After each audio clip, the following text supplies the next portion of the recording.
Olá, grande noite para você que acompanha o Gazeta Esportivo. Um Feliz Natal com muita paz, muito amor, muita saúde.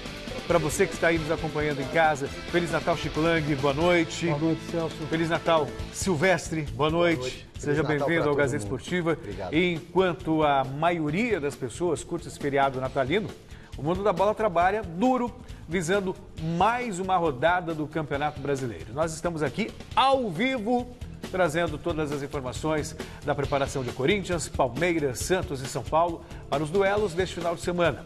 Tudo isso e muito mais, logo depois destas dicas. E a gente está de volta para colocar você que nos acompanha no centro da discussão através da enquete do dia. O ano está acabando e nós queremos saber de você o seguinte: qual foi a principal revelação do futebol paulista em 2020? Vamos para as opções. Brenner do São Paulo, John do Santos, Gabriel Menino do Palmeiras ou Xavier do Corinthians. A lista poderia ser muito maior, mas por questões técnicas restringimos a um nome representando cada clube grande paulista. E você pode votar no site gazetesportiva.com, deixar o seu voto através do site. Você também pode usar o nosso QR Code que aparece aqui embaixo, né? E pode também mandar o seu vídeo pelo WhatsApp de até 10 segundos. Anota aí o telefone. DDD 11, se você estiver fora da Grande São Paulo, 994791633. 994791633.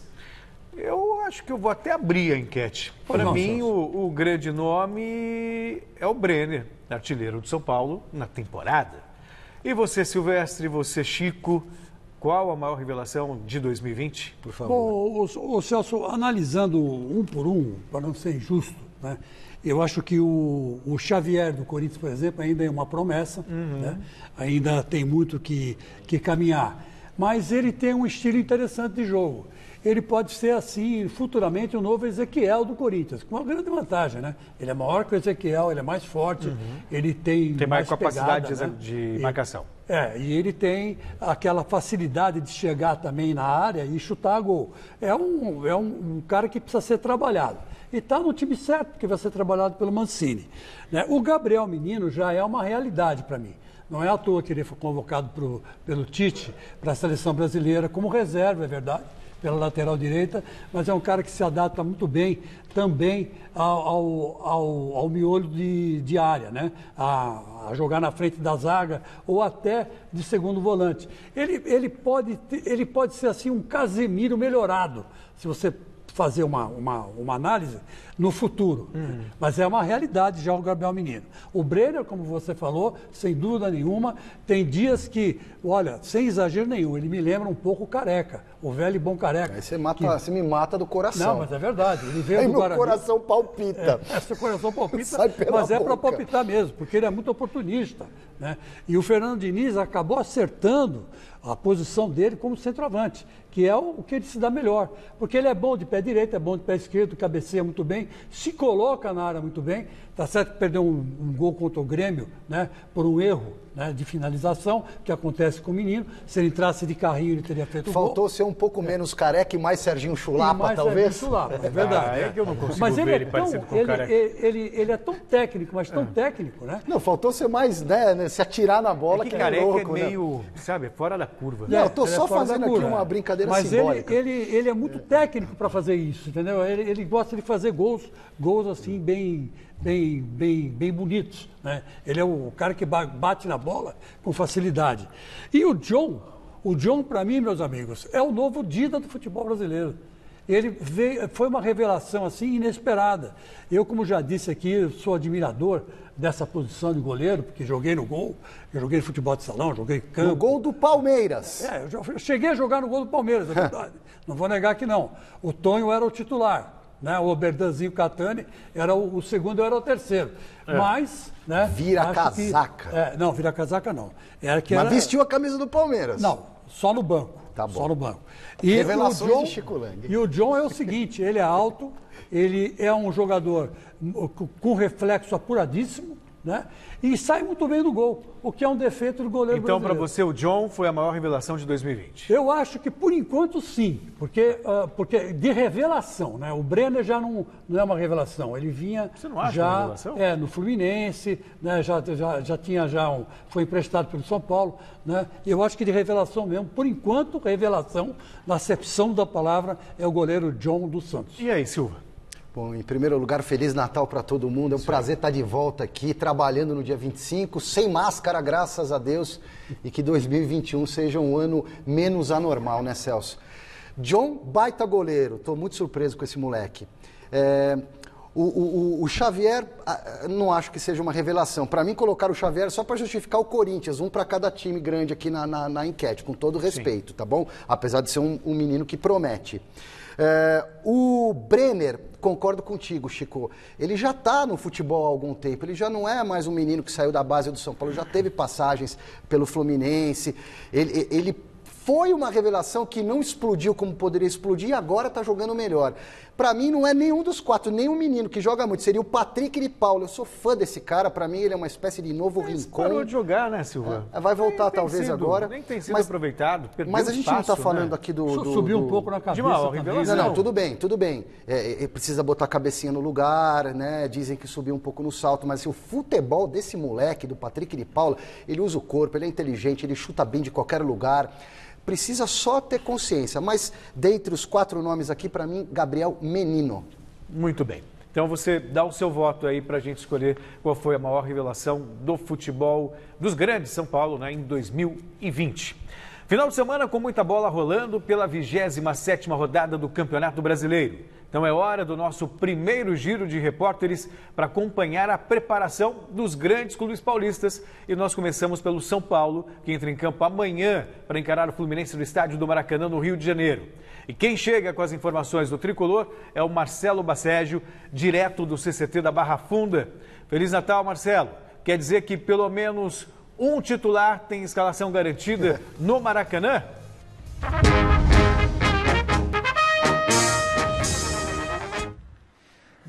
Boa noite, Celso Cardoso. Feliz Natal a todos que nos acompanham. Pois é, durante a tarde a gente apurou uma informação quentíssima do São Paulo.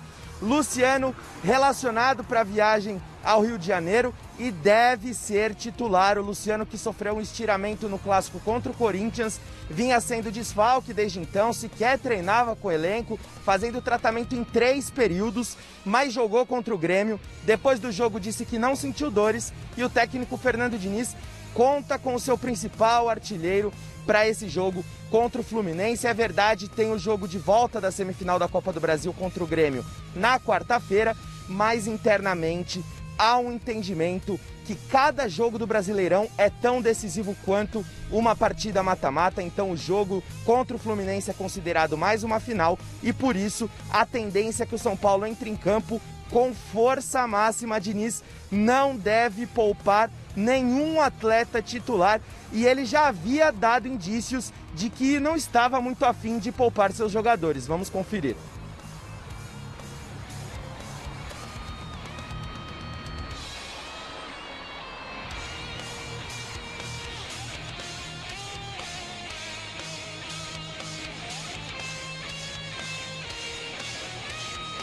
Existem todas as possibilidades de poupar, de não poupar, de poupar uma parte, de não poupar a outra parte. A gente vai conversar com os jogadores, é o que a gente mais faz aqui, para saber como que eles se encontram. A gente está numa condição física excelente por conta do trabalho do nosso staff, principalmente do pessoal da parte física e da fisiologia também, da parte da fisioterapia. Então a gente vai conversar e ver qual que é a necessidade, que é o melhor para o São Paulo. Se é poupar ou não. Nós estamos nas 2 frentes, nos 2 campeonatos. E é um time que consegue recuperar muito bem de um jogo por outro. Então a gente vai avaliar tudo e procurar fazer o que for melhor para o time.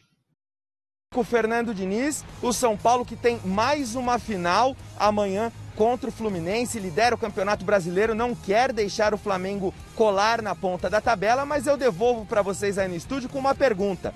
Diniz está certo em não poupar? Ou ele deveria preservar os seus principais atletas, já pensando na decisão contra o Grêmio na próxima quarta-feira? Grande abraço, amigos. não vejo. Bom, grande abraço para você também, Bazege. Daqui a pouquinho você volta. Eu não vejo razões para o Diniz poupar. É o elenco que ele tem um elenco mais enxuto mesmo, está brigando pelo Campeonato Brasileiro, está em primeiro lugar, ele tem duas frentes, não adianta nada ele poupar, isso no meu entender, né? Poupar, perder o jogo, deixar o Flamengo se aproximar e depois toma uma cacetada do Grêmio também, já era, né? Não tem nenhum nem outro. Então vai com força máxima, que é o grande trunfo do São Paulo, é justamente o conjunto. Não sei o que pensam vocês. Olha, é final atrás de final, né, Chico? Eu acho assim, é melhor um pássaro na mão do que dois voando, né? Você prefere canalizar num? Eu acho assim, que o Celso, na análise dele, está corretíssimo. Ele tem que ir com o time titular, né? Encarar o Fluminense e tentar vencer o Fluminense para manter a ponta do Campeonato Brasileiro, porque aqui entre nós, 7 pontos, está fácil para o São Paulo. É difícil o time chegar a 7 pontos. Mas o Flamengo, ele está em tese a 2 se ele ganhar do Grêmio no jogo atrasado. Exato, essa é a questão. No campo do Grêmio. Se você der espaço para o Flamengo chegar... Está no cangote, é uma questão de tempo. Vai ser uma coisa, vamos dizer assim, teoricamente ainda existe essa possibilidade matemática. Mas eu acho que hoje a gente tem 7 pontos de diferença. Se ele ganhar do Fluminense, ele vai para 10. Quer dizer, aí não importa o jogo do Flamengo. O São Paulo tem que continuar fazendo dele. Que ele está na ponta, ele está na frente. Você sabe que tem um detalhe? Desculpa te interromper, mas você continua, Chico. O São Paulo joga depois do Flamengo, né? São Paulo joga depois do Flamengo. São Paulo joga às 9, o Flamengo joga mais cedo. Claro que o Diniz não vai mudar o time por causa disso, né? E a contra o Fortaleza, né? Os dois jogam fora. O São Paulo joga no Rio contra o Fluminense e o Flamengo contra o Fortaleza, que está já caminhando lá para a zona do rebaixamento. Então, de repente, né, o Flamengo dá uma tropeçada, o Diniz pode, na última hora, poupar. Mas siga e depois eu gostaria também de falar um pouquinho sobre isso. Eu acho assim, o Celso e Silvestre e amigos, eu acho que o Diniz está levando o time muito bem, né? Porque eu me lembro bem que o segredo de você ter um time na mão é você ter dentro de campo um representante que faça com que aquilo que você passou para os jogadores seja cumprido. E ele tem esse representante, que é o Daniel Alves. Ele, o Daniel Alves, eu tenho visto fotos na internet dele conversando com o Daniel Alves, assim, quase todo dia sai uma, né? E eles conversam mesmo de igual para igual. Como assim, né? Ele está colocando em prática um esquema e o Daniel Alves se sente na responsabilidade de fazer com que esse esquema seja cumprido em campo. Isso, entre os dois, tem ainda o Hernanes, que faz um meio-campo legal fora do gramado, né? Assim, aglutinando a equipe da garotada. Então não adianta você tapar só com a peneira. Os jogadores do São Paulo são jovens, jogam muito bem, tem o seu direito garantido na equipe, mas se não tiver um comando de um cara mais experiente, como o Daniel Alves dentro de campo, isso tudo pode vir, né, água abaixo, né? Então, isso no São Paulo existe, né? E eu acho que esse é o ponto forte. Quando o Diniz fala que a gente tem capacidade de recuperar, o time se recupera de um jogo para o outro, ele tem razão. Que ele perdeu no Corinthians de 1-0 e ganhou... Não dá para jogar de quarta a domingo? Terça e sábado? Quinta e segunda? Ah, mas o futebol hoje é muito rápido. Mas a preparação dos jogadores hoje é espetacular. Os caras são realmente atletas, né? Toda uma ciência envolvida. Eu não vejo problema. Jesus fez isso com o Flamengo no ano passado. E o Fernando Diniz não é de poupar. Ele não gosta de poupar. E eu não concordo também com quem poupa. O São Paulo tem 2 frentes, 2 finais, 2 campeonatos, está na fila, tem que jogar com o que tem de melhor. E se vai jogar o Luciano, que estava meio estourado, ele não vai poupar mesmo. E esse é um dos segredos desse São Paulo para mim. É a repetição. É justamente isso. O time ganhou conjunto. Ele mexe muito pouco no time. Tudo bem, já trocou a zaga, trocou um meia. São substituições pontuais. Inventou o Tietê de coringa total. Mas ele mantém uma base. E o fruto dessa manutenção é justamente o entrosamento. Os passes curtos funcionando. O São Paulo não erra tantos passes, né? Consegue envolver o adversário tocando a bola. Isso é fruto a partir da repetição, do conhecimento dos atletas. Então é um São Paulo que tem como trunfo justamente a manutenção do time uma coisa titular. que eu quero dizer só, que olha que curioso, né? O São Paulo tem Daniel Alves, tem Luan, tem uma porção, tem o Igor Gomes, mas o pulmão do time hoje é o Gabriel Sara.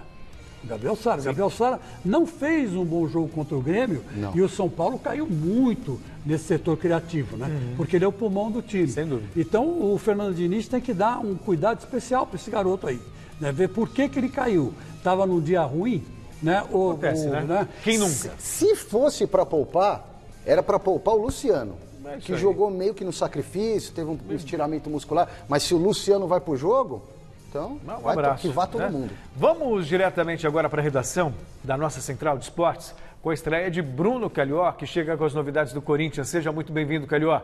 Feliz Natal para você. E qual será o desafio do Timão neste final de semana? Boa tarde, Celso. Boa tarde, Silvestre. Boa tarde, Chico. Um Feliz Natal para vocês, para todos os amigos de casa que estão acompanhando a gente. Celso, você sabe que tem uma galerinha em casa acompanhando a gente que está com aquela dorzinha de cabeça, né? Às vezes tomou umas ontem, às vezes tomou outras hoje. Quem está com uma dor de cabeça também é o Wagner Mancini, mas não é por causa de bebida, não. É uma dor de cabeça boa. Dúvida para escalar o Corinthians, que pega o Botafogo, domingo às 4 horas, no estádio Newton Santos, no Rio de Janeiro. O volante Cantillo, colombiano, está de volta, está liberado, pode entrar em campo, está recuperado de um estiramento na coxa, mas para o Cantillo jogar, alguém tem que sair do time. E aí seria provavelmente o Gustavo Mosquito, que foi quem marcou o primeiro gol do Corinthians na vitória sobre o Goiás, por 2-1. E o Mosquito, inclusive, conversou com a gente no dia seguinte, aqui no Gazeta Esportiva. Então essa é uma das dúvidas do Mancini para esse jogo contra o Botafogo. A outra está no gol.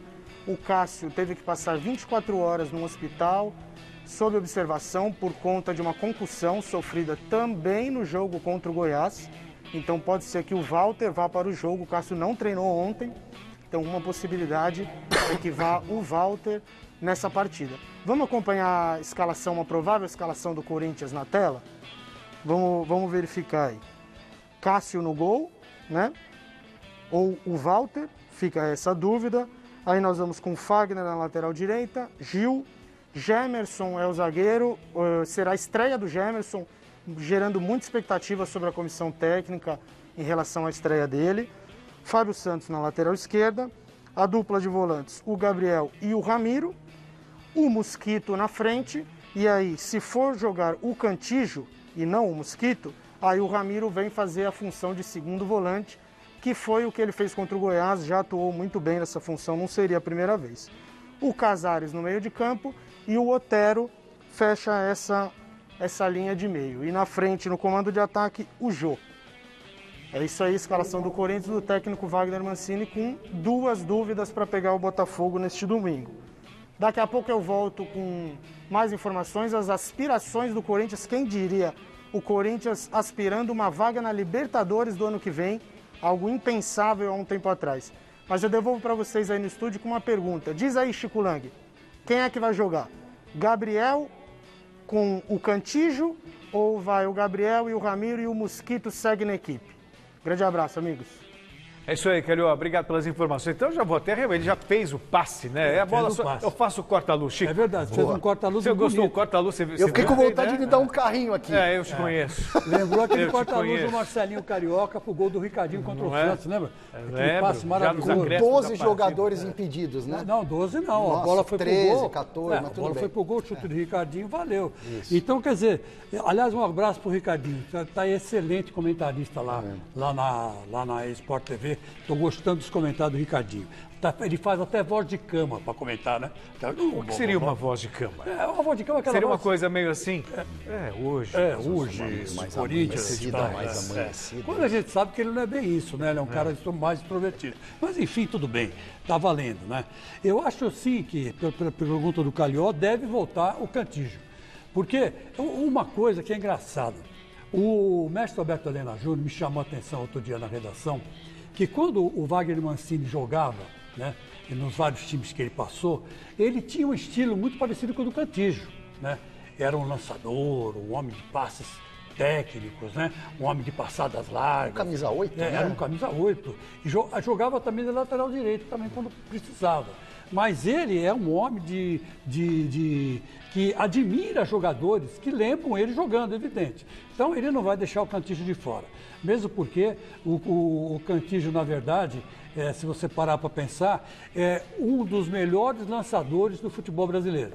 Hoje você tem na frente o Casares, que dá para jogar de segundo atacante, porque ele coloca o centroavante cara a cara com o gol. Então você tem um lançador, você tem um passador e agora você tem um finalizador que é o Jô, que não está voltando ainda na sua melhor forma, mas o Jô, em péssima forma, ele é melhor que qualquer outro atacante que tem lá. Né? Fácil. Por quê? Porque aos poucos ele vai pegando o ritmo de jogo novamente. Malandro. Né? Malandro, esperto. Corpão. Centroavante, né? De clube de campo, mesmo forinha de forma, exatamente. O cara resolve. Uma vez, até tem uma história para contar, fazia tempo que eu não via o Jô, faz uns 2 anos isso, quando o Jô voltou aqui pro Corinthians. E eu cheguei e falei, ô Jô, dá aqui um abraço, pô, foi abraçar o Jô, Celso e Silvestre. Parecia que eu estava abraçando uma coluna, né? Uma coluna de cimento. Quer dizer, o cara é forte, ele é magro, alto e forte. Quer dizer, ele é indispensável para ser o centroavante. Vocês me permitem chamar o Calhó de novo? Vocês sabem que hoje é Natal, né? Então, com toda a projeção do mundo, Calhó, me diz uma coisa. O espírito natalino do Corinthians está muito intenso? Tá intenso sim, Celso. A gente já sabe o que a torcida do Corinthians quer para 2021, né? E os jogadores também gravaram um vídeo aí comentando quais são os desejos para a próxima temporada. Deve ter vaga na Libertadores nesses desejos também, viu? Eu aposto. Vamos conferir. Fala, Fiel, que eu tô aqui para desejar um Feliz Natal a todos vocês, um ótimo ano novo. Esse ano foi um ano de muitas mudanças, mas creio que positivo pelo jeito que estamos terminando o ano. Ainda temos o jogo contra o Botafogo, que é muito importante, então vamos nos preparar muito para esse jogo. Mas 2021 espero que seja um ano de vitórias, de títulos. Mais títulos, a torcida voltar ao estádio, né? Aquela alegria imensa que sempre nos ajuda em todos os jogos. Então isso que eu mais desejo aí para 2021. Desejo para o ano que vem que essa pandemia possa passar o mais rápido possível, a gente possa novamente, né, nos jogos estar juntos, né, com a torcida, com o time. Isso é o meu maior sonho nessa volta, né, para a gente se reencontrar. Meu maior desejo é poder conquistar um título com essa camisa. Acho que seria um presente muito bom para mim e para a torcida. Que a Fiel volte nos estádios, que é o nosso maior presente, de ver o estádio lotado, a nossa arena, próprios jogos fora de casa quando a Fiel está nos apoiando. Então isso eu espero que aconteça em 2021, porque com o seu apoio é muito mais fácil e nos motiva ainda mais.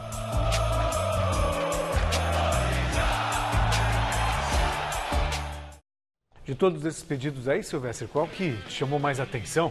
São vários, né? Aproveitar que é Natal. A vaga na Libertadores. Se bem que o Chico, antes do programa, estava aqui fazendo conta. O Silvestre, dá pro Corinthians ser campeão matematicamente? Aí eu vi. Não, matematicamente dá, né? Tem 36 pontos, o São Paulo 53. Restam quantas rodadas? São mais 12 rodadas, né? Mais 12. Dá, matematicamente dá, mas contente-se com uma vaguinha na Libertadores, lamba os beiços, né, cara? Eu posso sonhar um pouco. Sonha, né, velho? Eu também tô sonhando, eu tô sonhando mais que todo mundo. Só um pro Corinthians ser campeão brasileiro. É verdade, concordo. Mas você sabe que a esperança é a última que morre, né? Não dá pra fazer umas contas aqui? Se jogasse contra o São Paulo todas as rodadas em Itaquera, tudo bem, cara. Dava certinho. Porque eu tenho uma tese, o São Paulo tem, quando for o jogo contra o Corinthians em Itaquera, o São Paulo nem vai. Já entrega os pontos, dá WO, perde de 3-0, ninguém machuca, descansa o time. E tá bom. Vai, fala aí, Chico. É o desespero São Paulino, né? Eu acho que de todos os pedidos aí, o que mais me chamou a atenção foi do Luan, né, que quer um título pelo Corinthians. Pô, é legal ele estar pensando assim, porque até agora ele não se adaptou ao time do Corinthians. A grande verdade é essa, né? Não é que ele não tem futebol, ele não se adaptou ao estilo do Corinthians. É diferente do estilo do Grêmio, né? No Grêmio ele tinha uma posição um pouco mais avançada, né? Em que ele tinha mais facilidade de fazer o gol. Mas no Corinthians ele deu um branco, né? E ficou com esse branco na cabeça. Agora, uma coisa só para completar, eu queria dar os parabéns para o Duílio Monteiro Alves, que vai assumir a presidência oficialmente no dia 4 de janeiro, né? Daqui 10, 15 dias, porque ele trouxe o Alessandro de volta ao Corinthians. E esse é um grande reforço para o Corinthians, como gerente de futebol. Porque o Alessandro realmente é um cara digno, é um cara correto, é corintiano de coração, né? E ele tem uma capacidade de organização muito grande, Celso. Mas ele é mais organizado que você, pra você ter uma ideia. Né? Ele tem, sabe, ele é mais assim, detalhista, mais organizado que você. Não é tão organizado assim. E outra outro coisa... dia mostramos a sua mesa, né, nos bastidores, não estava tão organizado assim. Mas é aquela bagunça organizada, ele sabe onde está as coisas. E outra coisa que ele faz, que ele tem, que é legal, ele tem o faro de contratar bem. Né? Ele não joga dinheiro fora, como aconteceu com o Wilson aí, que contratou vários jogadores, gastou um dinheirão e não conseguiu montar um time até a chegada do Mancini, né? Então quer dizer que o reforço do Alessandro é fundamental para o Corinthians em 2021. Agora é a vez do Lucas Mussetti chegar diretamente do Litoral Paulista com as informações do Santos. Feliz Natal, Mussetti. O presidente para a torcida santista, ou melhor, o presente para a torcida santista, pode ser a permanência do Luan Pérez? Mais uma vez, boa noite. Boa noite, Celso. Feliz Natal para você, para o Chico, para o Silvestre, para todo mundo que acompanha o Gazeta Esportiva. Eu não quero iludir o torcedor do Santos, principalmente no Natal, nesse clima natalino. Eu estou até com o meu pisca-pisca personalizado, mas não sou eu quem diz, é a diretoria está mais otimista na permanência do Luan Pérez. Era uma negociação que era dada como praticamente encerrada, porque o Luan está emprestado pelo Bruges, da Bélgica, até o dia 31 de dezembro, até semana que vem. E o valor de compra fixado no contrato é de 31 milhões de reais, um valor muito alto para a situação financeira difícil do Santos. Só que nos últimos dias de negociação, o Bruges já fez um desconto, reduziu esse valor para 19 milhões de reais, que ainda é alto, mas o Santos já começa a pensar em alguma forma de parcelar ou comprar parte dos direitos econômicos. 19 milhões de reais é por 100%. O Santos pode comprar 50, 60, 70, e aí esse valor diminuiria ainda mais, porque Luan Pérez é titular absoluto do Santos, é quem joga com o Lucas Veríssimo pelo lado esquerdo da defesa. O Cuca acha muito difícil achar um zagueiro canhoto, então o Santos faz um esforço muito grande pela permanência do Luan. É uma negociação difícil, o Santos tem até o dia 31, mas a diretoria está mais otimista. Celso, mais tarde eu vou voltar aqui para contar as dúvidas do Santos para enfrentar o Ceará, já pensando também nas semifinais da Libertadores contra o Boca Juniors. Muito bem, Mussetti, obrigado pelas informações diretamente de Santos. O Santos que tem um duelo dificílimo contra o Boca. Aí o Santos com um elenco mais enxuto, não está brigando pelo Campeonato Brasileiro. Aí eu acho que o Cuca faz bem se vier a poupar alguns atletas. Contra o Ceará. É Ceará, depois Boca e depois São Paulo, no Morumbi, pelo Campeonato Brasileiro. Agora, o Cuca está fazendo miséria, milagre, né? Porque antes era o Veríssimo o problema, agora é o Pérez. E o Cuca vai se virando dentro e fora de campo para manter esse padrão surpreendente do Santos. Aliás, se vocês me permitem, eu em janeiro estou até hoje sendo cobrado, esfolado em redes sociais. Fala que o Santos era a quarta força. Não, eu não falei que ia ser a quarta, eu falei que ia ser a quinta força. Só que existia um contexto, comentário, torcida do Santos. Eu não tenho nada contra o Santos, eu sei do tamanho do Santos. Eu não estava me referindo ao glorioso clube, à camisa, à história, ao passado, ao presente, nada disso. Era algo pontual, estávamos especulando os favoritos ao título do Paulistão 2020. E eu achei que o Bragantino ia se meter no meio dos quatro grandes e naquele momento ia sobrar para o Santos. E eu errei, porque o Santos não foi a quinta força daquele campeonato, foi a nona, terminou em nono lugar na tabela. Só que coisas aconteceram, o técnico mudou, o John apareceu, outros jogadores apareceram, o Marinho está comendo a bola e o Santos está jogando muito, né? Então, parabéns ao Cuca, ao time do Santos, que realmente... E eu não estou aqui fazendo média, não, é só para esclarecer aqueles que me perseguem nas redes sociais e muito obrigado pela audiência. Agora, Silvestre perseguido. Perseguido, coitadinho do Silvestre. Agora, uma coisa a gente tem que falar, né? Esse esforço que a presidência, o novo presidente está fazendo para segurar o Luan Pérez é da gente se louvar, né? Porque, afinal de contas, o preço era 31 milhões, como disse o Mussetti, agora está caindo... Se der 9, está tudo certo, né? Então, eu acho que ele tem que segurar mesmo, porque essa dupla, Luiz Veríssimo e Luan Pérez, é uma dupla que deu certo, né? Lucas Veríssimo. Deu um up né, ali na zaga do Santos. Né? Então eu acho que a coisa tem que ser bem planejada e se der para segurar, tem que segurar sim. E o Marcelo Bazejo volta agora do outro lado do muro, lá na Barra Funda, com o noticiário do Palmeiras. O elenco palmeirense parece bem desgastado com essa maratona de jogos, mas o técnico Abel Ferreira não abre mão de um jogador. E quem é ele, Marcelo Bazejo?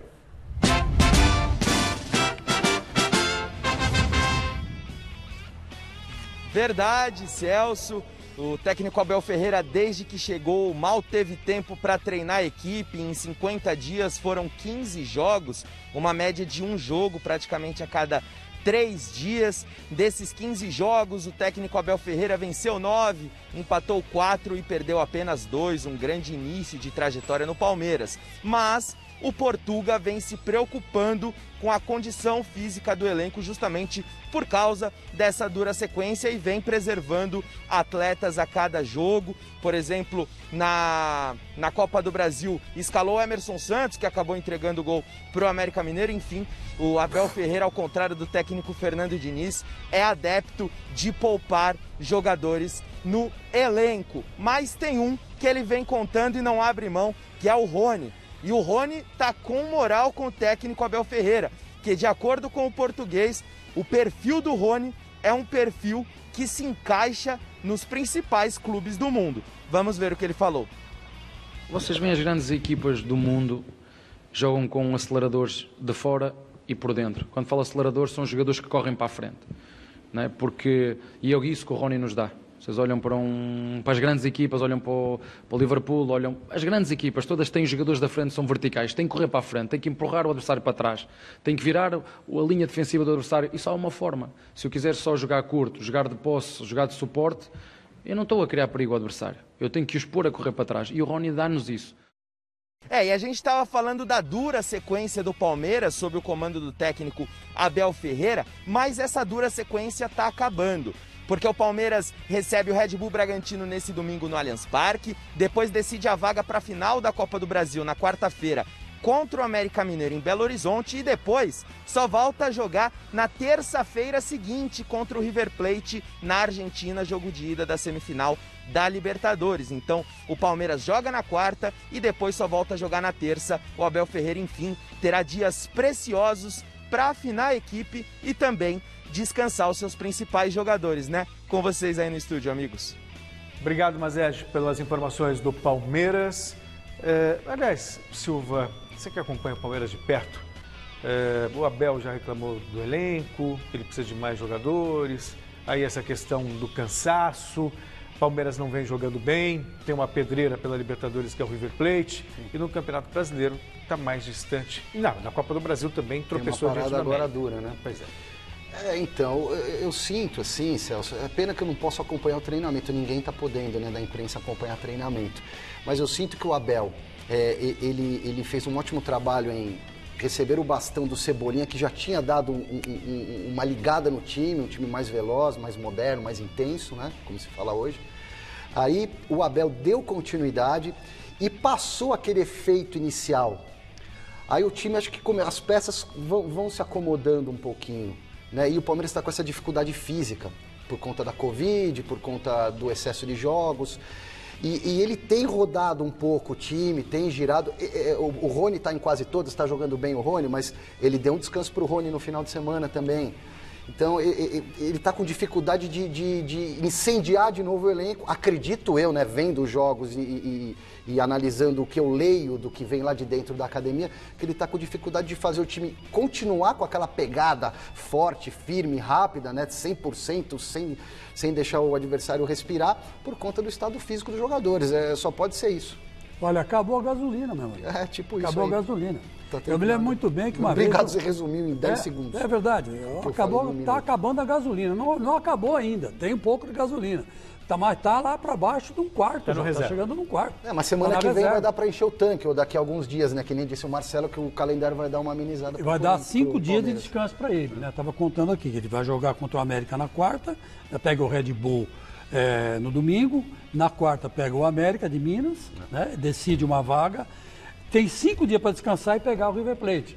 Aí, vamos ver se dá para fazer um pit stop né? Trocar os pneus, botar mais um pouco de gasolina e o time ir para cima dos argentinos, que vai ser uma pegada dura. Nossa Senhora. Que é o grande objetivo do Palmeiras, é ganhar a Libertadores da América. Não venham me dizer que é ganhar o Campeonato Brasileiro, porque não tem interesse nenhum no Campeonato Brasileiro. Não, eles mesmos não venham falam, dizer né, que é vai a ganhar obsessão, o Campeonato da Copa do Brasil, mas eu vou te que falar também Copa do Brasil não interessa. Mas se eu fosse o Palmeiras, apesar de todo esse problema, eu não abriria a mão de brigar por vaga, não pelo título, porque vai que cai perante ao River, vai que não ganha do América. E aí, cara? Tem que correr vai atrás. Precisar da vaga na Libertadores através do Campeonato Brasileiro. Agora, você vai voltar no começo do programa, até fruto da nossa enquete, qual a revelação 2020, você falou do Patrick de Paula, que não tem jogado. Aí queria aproveitar para voltar a conversar com o Based, que tem mais informações, né, Based, sobre o Patrick de Paula. Qual é a situação dele hoje no Palmeiras, meu querido?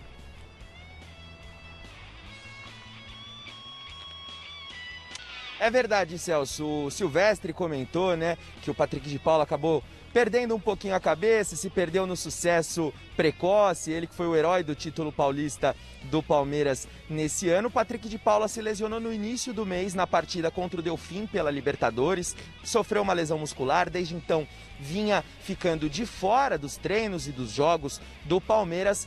Ontem voltou a treinar, não apresentou qualquer restrição. Aparentemente, o Patrick de Paula está livre do problema físico que o tornou desfalque nessas últimas semanas. Então, a grande dúvida é se o Patrick de Paula já estará à disposição do Palmeiras domingo contra o Red Bull Bragantino, ou se o departamento médico vai preservá-lo, trabalhar com a possibilidade de o Patrick de Paula ficar livre para atuar no jogo de volta, no importante jogo de volta da Copa do Brasil contra o América Mineiro, que vale vaga para a grande decisão do torneio.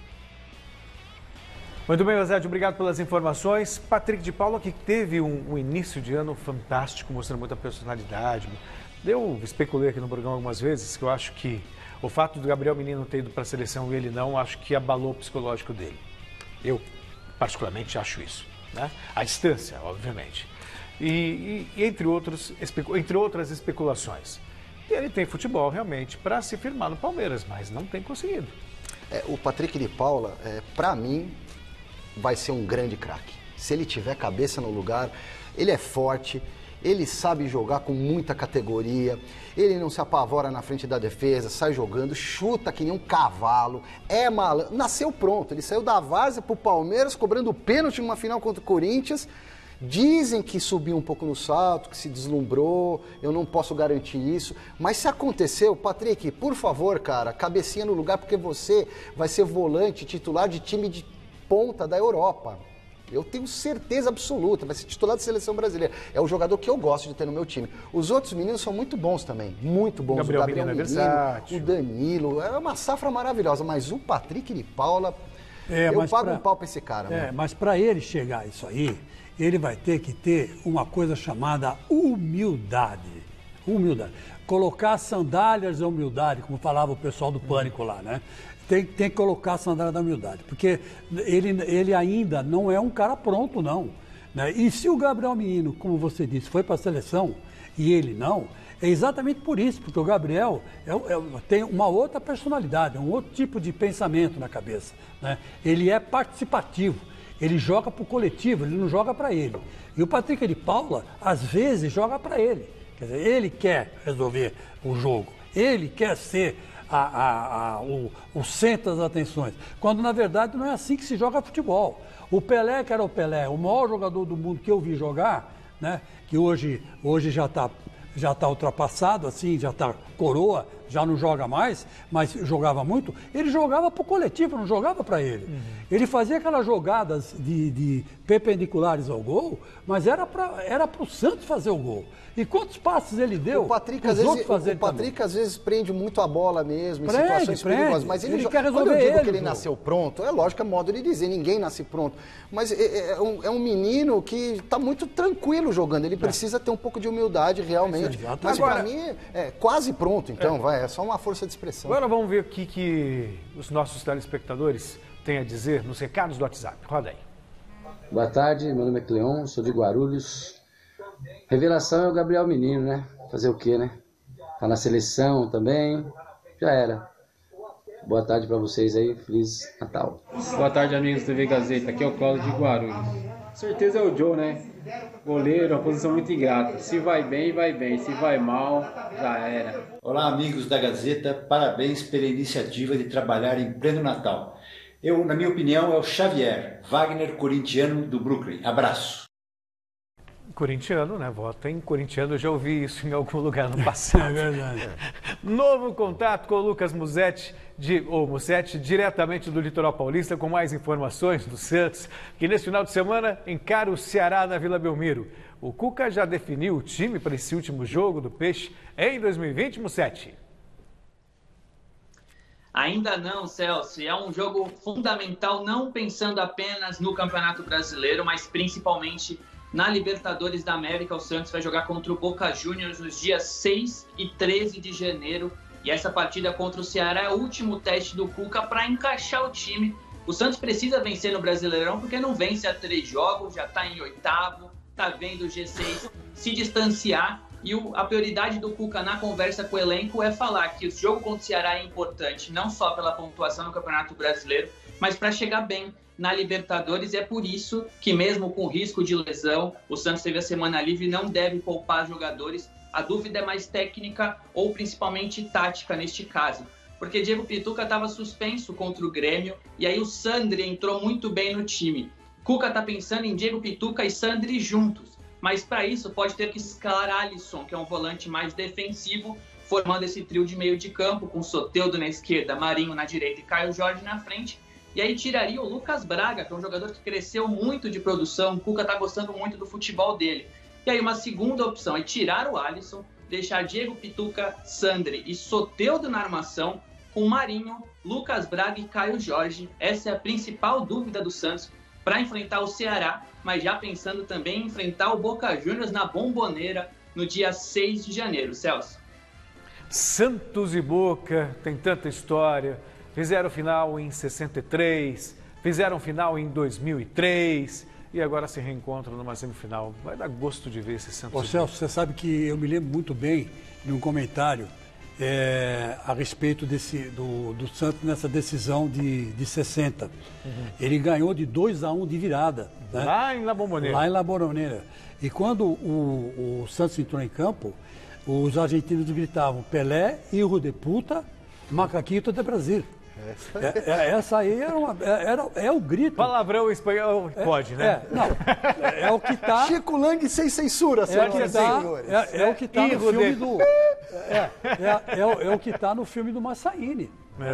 Você tem essa sonora. É fácil achar no YouTube essas imagens do jogo. É facílimo. E esse grito foi um grito dado no estado do Boca. Depois tiveram que aplaudir Pelé e companhia, né? Não, o que bateram no Pelé foi um negócio impressionante. E o Pelé resistindo à pancada, indo pra frente e fazendo, se não me engano, o gol da virada. Deixa eu acionar agora. Só uma coisa. O tempo está curtinho.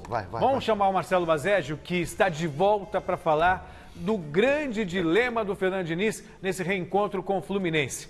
Poupar ou não poupar jogadores pensando no duelo da volta da Copa do Brasil? Já tem uma ideia de que time que vai entrar em campo amanhã, Bazégio?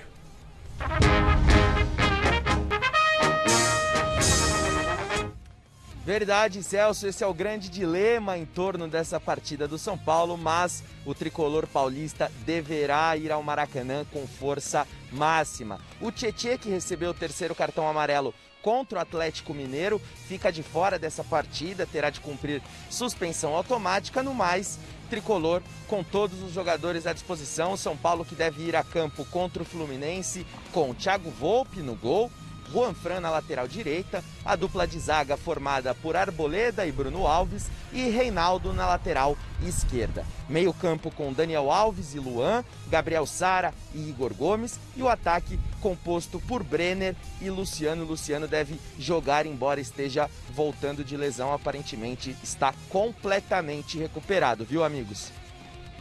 Muito obrigado, Marcelo Bazégio. Feliz Natal para você, tá? E Feliz Natal também para o Musetti, que eu acabei nem me despedindo dele como deveria, polidamente, educadamente. Então, Feliz Natal para você e para sua família, Musetti. Sobre o São Paulo, time embalado, não tem por que mexer, né? Não, você vai botar força máxima, ir para as cabeças, ganhar do Fluminense, recuperar a confiança, porque o jogo contra o Grêmio foi bom. São Paulo perdeu a chance de ganhar o jogo lá. Não vejo confiança abalada depois da derrota. Mas a confiança talvez não... Sabe o que acontece? A atmosfera de derrota que paira no São Paulo, ela é muito forte há muito tempo, né? Então, qualquer deslize, o próprio jogador pode começar a desconfiar. O torcedor, com certeza... Eu acho que isso é de fora para dentro, viu? Não é de dentro. Pode ser. Mas tem uma coisa no São Paulo. São Paulo, ao contrário do Palmeiras, não está acabando a gasolina. Pelo contrário, está com o tanque cheio. Então, jogou melhor que o Grêmio. Exatamente. É que na curva ali, na hora de fazer a curva, na reta de chegada, e ganhar, né? Deu uma a bandeirada, né? Final. Pô, tô parecendo aquele cara que vem aqui terça-feira comentar, né? O Rodrigo. A hora que dá a bandeirada final. Derrapou. Deu uma derrapada, jogou a traseira e tal, aí. O Grêmio passou na frente e fez, mas o tanque está cheio. E ainda tem mais uma volta no circuito, tem mais uma volta no circuito. Quer dizer, é diferente. O São Paulo está bem diferente do Palmeiras, está embalado. Para mim, hoje é o melhor time do Brasil. Disparado. Voltamos a falar do Corinthians, que chegou a flertar com a zona de rebaixamento nesse Brasileirão, mas agora já projeta uma briga por vaga na parte de cima da tabela. Não é isso, Calió? Mas primeiro deixa eu só dar uma informaçãozinha. Aquela dúvida, uma daquelas dúvidas que a gente falou agora há pouco, foi solucionada. O Corinthians acabou de informar que o Cássio volta a treinar só segunda-feira, então domingo contra o Botafogo, não tem erro, vai ser o Walter no gol do Corinthians, tá? E você se lembra, Celso, que no último programa Mesa Redonda, no último domingo, a gente recebeu o nosso colega, o Benjamin Bach, jornalista. Ele chegou a falar que se o Corinthians conseguisse uma vaga para a próxima Copa Libertadores, isso aí era motivo para fazer uma estátua para o técnico Wagner Mancini. Olha, a estátua, eu não sei se vem, eu acho difícil, viu? Mas uma vaga para a Libertadores é bem possível. Vamos conferir como é que estava a tabela de classificação quando o Mancini chegou para treinar o Corinthians. Vamos dar uma olhadinha. O Corinthians tinha 15 jogos disputados, tá? Apenas 15 pontos somados. Era o primeiro time dentro do Z4. Agora vamos comparar isso daí com a tabela atual do Timão. Como é que está nesse momento? São 36 pontos em 26 partidas, só 5 pontinhos atrás do G6, que é o grupo que classifica para a Copa Libertadores da América. Então, como dá para ver, muito mais perto desse grupo de classificação da Libertadores do que das equipes que estão ali na zona de rebaixamento. Lembrando que o Corinthians ainda tem confronto direto contra Santos, Fluminense, Palmeiras, Inter e Flamengo, das equipes que estão à frente do Timão. A gente está vendo na tela agora os próximos 3 jogos, como a gente já falou, a preparação para o jogo contra o Botafogo no próximo domingo, depois Fluminense em Itaquera no dia 13 e o clássico contra o Palmeiras no Allianz Parque no dia 18. E aí, o que vocês do estúdio acham? Dá para sonhar com Libertadores ou tem que manter os pés no chão o time do Wagner Mancini? Como é que é? Boa, Calió. Aproveito para desejar mais um Feliz Natal para você. Veja só, é muito fácil você falar depois que a coisa está rolando, mas eu me lembro que eu acreditava muito no trabalho do Wagner Mancini. Pela organização que ele padrão, o time organizado que era o Atlético Goianiense, sob o comando dele, pelo trabalho que ele fez no São Paulo, eu tinha certeza que ele ia organizar esse time do Corinthians, algo que o Coelho não conseguiu. O Corinthians perdeu muito tempo com o Coelho. Talvez, se não tivesse perdido tanto tempo com o Coelho, o time já estaria brigando agora por Libertadores América. Mas acho bem viável o Corinthians sonhar com o torneio continental no ano que vem. Eu acho assim, que tem que ser passo a passo, degrau por degrau, né? O Corinthians não pode achar que já está acertado, que está com o time completo, que está tudo certo e que vai ser fácil chegar. Não vai ser fácil chegar, tem que ser jogo a jogo, tem que ser uma coisa bem pensada e aos poucos ganhar entrosamento. Eu fiquei feliz que vai jogar o Walter, porque a pancada que o Cássio levou, embora ele esteja liberado, não tenha muito problema nenhum, foi muito grande, muito forte. O Joaquim Gravo falou para mim que ele tinha liberado o Cássio, mas quem ia decidir se ia jogar ou não era o Ivan Gravo, o filho dele. E o Ivan achou melhor não jogar. Eu também achei muito bom, porque uma concussão cerebral não é fácil, né? É uma coisa difícil de você, até que dissolver o coágulo sanguíneo leva um tempo. Aí o Corinthians vai entrar em campo, né, contra o Botafogo com os pés no chão, né? Com o pé no chão, muito pé no chão. E vai ter a grande chance que o Mancini quer, que é o contra-ataque, né? O Corinthians não vai ter que propor o jogo. O Corinthians vai ter que saber ganhar do Botafogo na manha do gato. Pés no chão e cabeça lá no alto, porque o Corinthians tem vai pegar todos os times que estão à frente dele. É só mirar no Palmeiras, Chico, tá fácil. Mira no Palmeiras, que é o primeiro ali no G6. É verdade. O primeiro de trás para frente. Né? E não é que eu estava esquecendo que o Vazégio ia voltar, né? Ele está agora na academia de futebol polivalente para falar do Palmeiras. E a pergunta basicamente é a mesma que foi feita no São Paulo, né? Poupar ou não poupar jogadores, pensando no jogo da volta da Copa do Brasil contra o América, quarta-feira.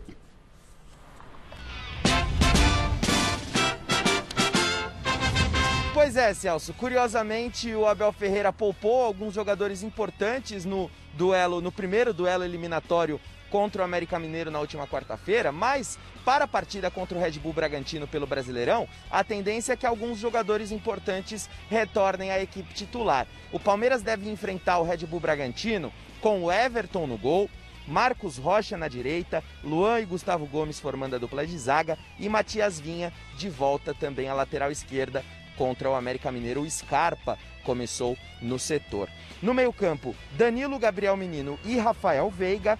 E no ataque, Gabriel Veron, Luiz Adriano e o Rony, um dos queridinhos do técnico português. Esse é o time do Verdão, provável time do Verdão, para o jogo deste domingo, amigos. Sérgio, obrigado mais uma vez. Agora sim, aproveite seu final de Natal, tenha uma boa noite, tá bom? E gostaram desse time aí do Palmeiras que vai a campo contra o Red Bull Bragantino? O Palmeiras no papel tem para mim, né? 2 jogadores por posição. Tem 2 e ele está rodando. Mas eu acho que esse time aí é mais titular daquele time que jogou contra o América. O Luan volta, né? O Emerson sai, o Vinha foi poupado porque estava jogando todos. É um jogador que se entrega muito, se desgasta pra caramba, ele corre pra cacete, né, no jogo. Então, é outro que não estava aguentando. O Luiz Adriano está voltando de contusão, né? Era o titular até então. O Rony ganhou a posição dele, nem é centroavante, mas enfim, está fazendo bem o papel. É um time um pouco mais forte mesmo, mas...